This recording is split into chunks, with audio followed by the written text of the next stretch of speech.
If I could scream, the whole city would hear me. But I'm just a key, cold, scarred, and heavy with secrets. I've spent years dangling from belt loops, forgotten in drawers, pressed into sweaty palms. But tonight, I'm the only thing standing between the world and what's hidden behind that door. You want to know what it feels like to be the key to a room no one should ever enter? It's like being the last witness at a trial where everyone else has already lied. My teeth are worn, my body bent, but I remember everything. The trembling hands that gripped me, the way the lock shuddered, as if it knew what was coming. The silence that followed, thick, suffocating, unnatural. I used to think I was important, the master key, the trusted guardian. But now, I'm just an accomplice. Every time someone touches me, I feel their pulse, fast, frantic, guilty. They think I'm just metal and memory, but I know the weight of what I hold. I know the chill that seeps through the wood, the way the air changes on the other side. Sometimes I wish I could forget, but I can't. I'm forged to remember. There's a new person in the house now. Their footsteps are careful, almost reverent. They pick me up, turning me over in their fingers, searching for answers in my scratches and scars. I want to warn them. I want to tell them to run, but all I can do is wait, cold and complicit, as they slide me into the lock. The door resists, just for a moment. It always does, like it's begging me not to open it, but I turn anyway. That's my purpose, isn't it? To reveal, to betray.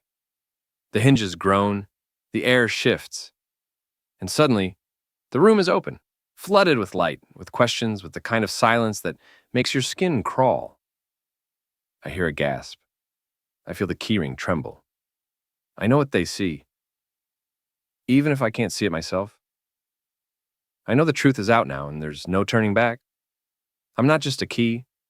I'm the end of innocence. The start of every nightmare that begins with a locked door and ends with a secret no one should ever know. And as I lie there, dropped on the cold floor, and I realize I'll never be just a key again.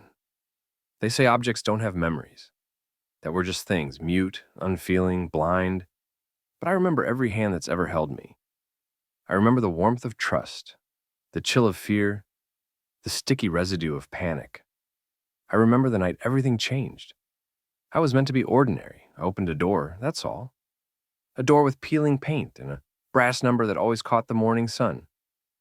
I liked the routine, the click, the swing, the gentle hush as the world slipped inside. But that night, the hand that grabbed me was different. It shook. It smelled of rain and something sharp, something metallic. I was jammed into the lock so hard my teeth ached. The door groaned and I felt the world tilt. After that, everything was wrong. I was shoved into a pocket, pressed against a racing heart. I heard muffled voices, hurried footsteps, the sound of something heavy being dragged across the floor. I didn't see what happened, I never do. But I felt it, the way the air changed, the way the silence grew thick and sticky, like syrup poured over a wound. Days passed. I lay forgotten on a cluttered table, surrounded by loose change and old receipts. The house was quieter than before. No laughter, no music, just the hum of the refrigerator and the occasional creak of settling wood. Sometimes at night I heard someone crying in the next room. Sometimes I heard nothing at all. Then one morning a new hand found me. Smaller, softer, trembling with curiosity and dread. I was lifted, turned over, studied. My scratches told a story, but not the whole truth. No one ever knows the whole truth, not even me. They took me to the door. The door? I felt the tension in their grip, the way their breath caught as they slid me into the lock. For a moment I hoped the door would hold, that it would refuse to open, that it would keep its secrets safe. But doors are like keys. We're made to yield. The room beyond was cold. I could feel it, even through the metal. The air was heavy, stale, thick with the kind of silence that only comes after something terrible. I heard a gasp, a stifled sob, the clatter of something dropping to the floor. I knew without seeing that the secret was out. I lay there, discarded, listening to the chaos unfold. Voices rose and fell, shocked, angry, desperate. Someone called for help. Someone else whispered prayers. I wanted to close my eyes to shut out the noise, but I have no eyelids. I just listened, helpless, as the truth spilled out into the world. I'm not proud of what I am. I didn't choose this. I didn't ask to be the key to a nightmare. But I can't change what I've done. I can't undo the turn of the lock, the opening of the door, the revelation of what should have stayed hidden. Sometimes, late at night, I wonder what would have happened if I'd refused to turn, if I'd jammed or snapped or simply disappeared. Would the secret have stayed safe? Or would it have found another way out, through a window, a whisper, a dream? I'll never know. All I can do is wait, cold, silent, heavy with memory, for the next hand to find me, for the next secret to be revealed, for the next door to open. Because that's what keys do. We open things, we let the darkness out, and sometimes we let it in. I used to envy the other keys on the ring.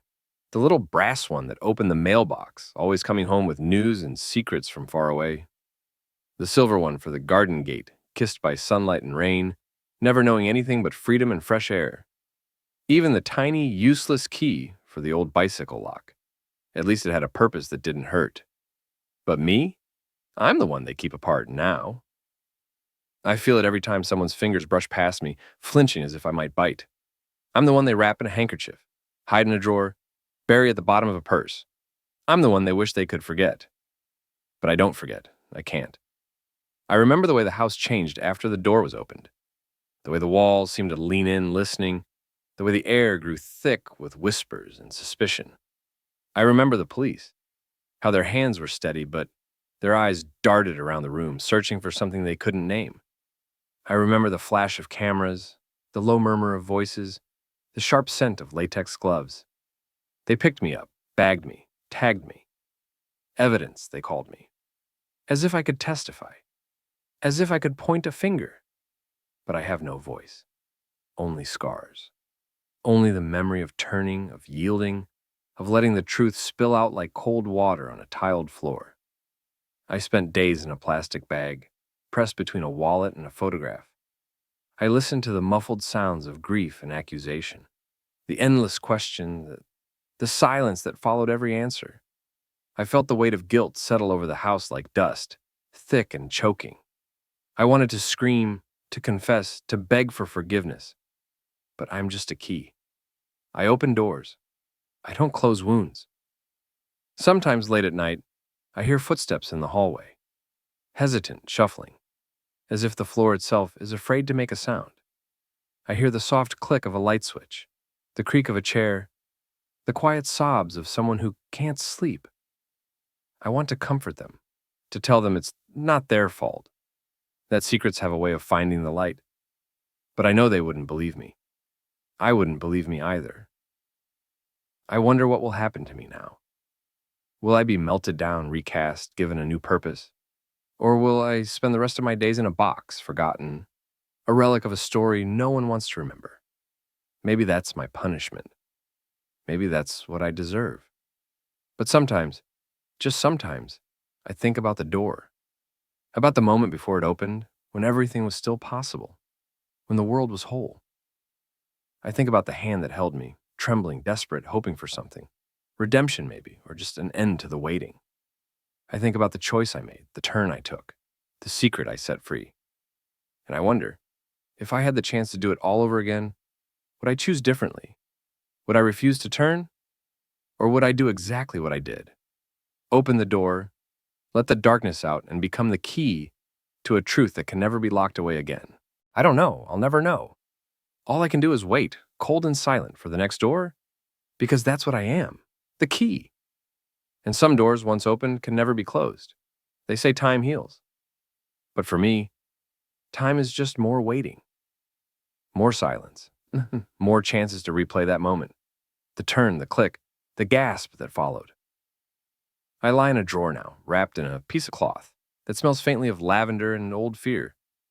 No one touches me. No one dares. Sometimes I hear voices in the house. They speak in hushed tones, as if afraid the walls might listen. They talk about moving, about starting over, about leaving the past behind. But I know better. You can change your address, paint the walls, throw out the furniture, but you can't outrun what's already been unlocked. I dream, if you can call it that, of being melted down, reshaped, given a new life as something harmless. A spoon, a coin, a wind chime. But deep down, I know I'll always be a key. I'll always carry the weight of what I opened.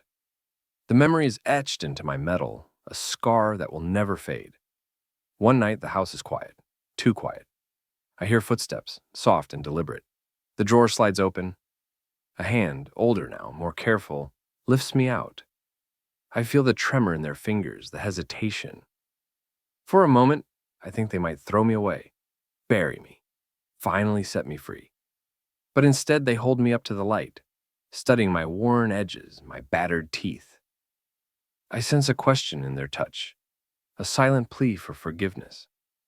I want to offer comfort, to say it wasn't their fault, that I was just doing what I was made to do. But I can't. I am only a key.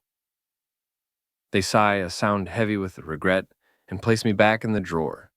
The darkness closes in again, familiar and final. Maybe one day, someone will find me and wonder what story I hold. Maybe they'll imagine a mystery, a tragedy, a secret love. Maybe they'll never know the truth. Maybe that's for the best, but I know, I remember. I am the key to a room that should have stayed locked, the keeper of a secret that changed everything. And as the house settles into silence, I realize some doors are meant to stay closed. But once you've turned the key, there's no going back. I am the key, and I will never be innocent again.